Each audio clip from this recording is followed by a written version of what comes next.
the more now when I'm absent. Then he goes on to make another statement that I'm going to comment on briefly. Um, so the whole idea of obedience in the church is a very important virtue. It pleases God usually um, more the obedience than great acts of whatever it might be.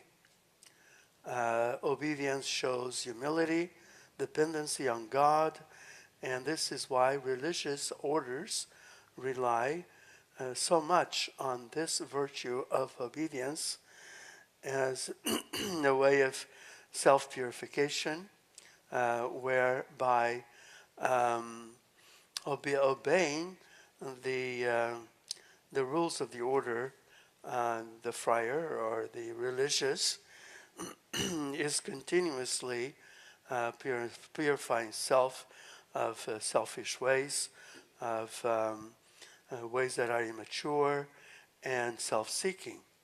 And so obedience to the commandments of God, obedience to the precepts of the church, obedience to those who in our lives represent God, like parents, um, obedience also in the church and in the parish is pleasing to God.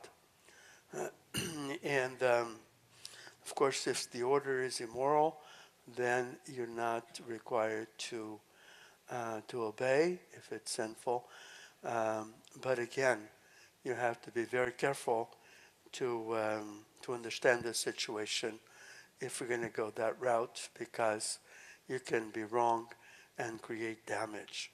But the second part of the sentence says, work out your salvation with fear and trembling. For, for God is the one who, for his good purpose, works in you both to desire and to work. Now, our brothers and sisters, the Protestants, believe that our salvation is a gift from God, that there's nothing we can do for it but to believe. And of course, this comes from Luther, who wanted it this way so that he could live with the addiction that he had without gaining victory over it. But to conclude, um, God does his part, but he wants each of us to do our part. God will not do our part.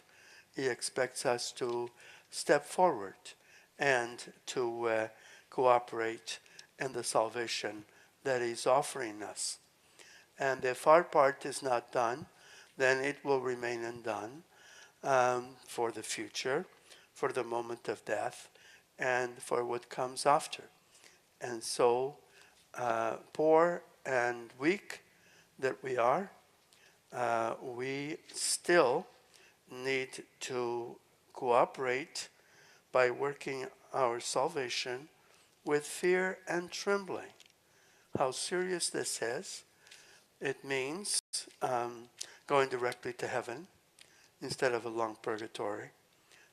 It means dying in great peace and great witness to the mercy and the glory of God. And so we all fail, we're all weak, but God still calls us to work out our salvation with fear and trembling.